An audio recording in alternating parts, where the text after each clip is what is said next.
siya sa mga karakter nga angay at nga nato sa umaabot nga afternoon drama nga Ang Dalawang Ikaw. Busa, ila-ilahon pa nato karong buntaga si Kapuso actress Lianne Valentin.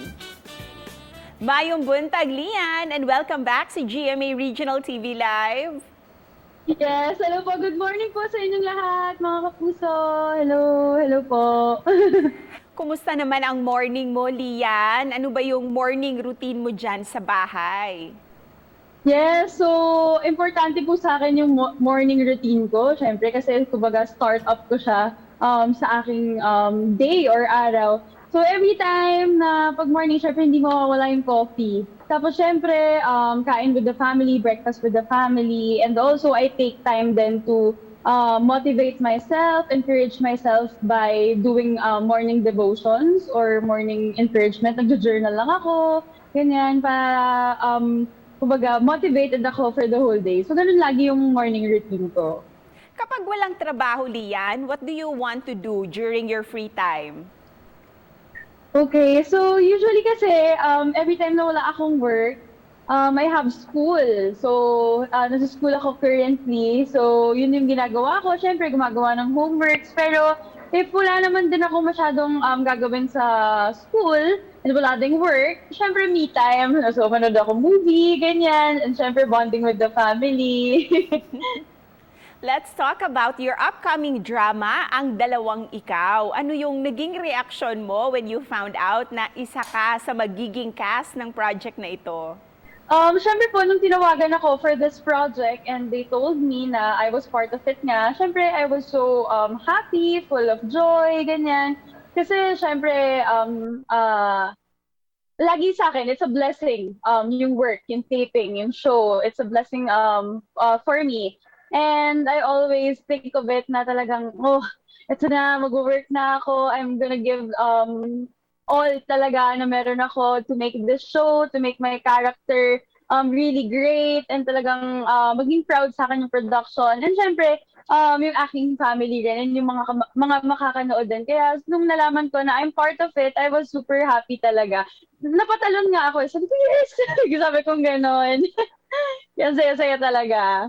Sa previous interview mo dito, you mentioned that you'll be playing the role as the best friend to Rita Daniela's character. Ikaw, anong klaseng kaibigan ka dito sa Ang Dalawang Ikaw?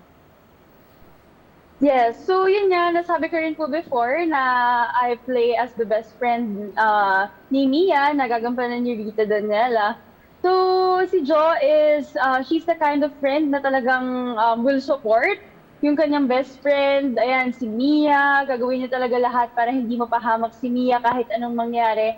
And syempre, gusto niyang protektahan si Mia sa mga tao na may ayaw sa kanya o galit sa kanya. And talaga si Jo, palaban siya na kaibigan and kalog na kaibigan.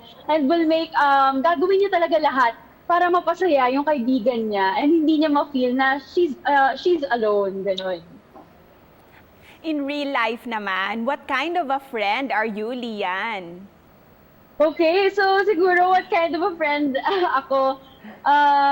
Ganun din siguro. May similarity rin kay Jo na syempre hindi iwan yung kaibigan kahit anong mangyari and will give some advices, encouragement sa mga kaibigan niya. And syempre kung may makikitang hindi rin maganda or mali, syempre sasabihan din yung kaibigan. So ganun din ako, ganun ako klaseng kaibigan din.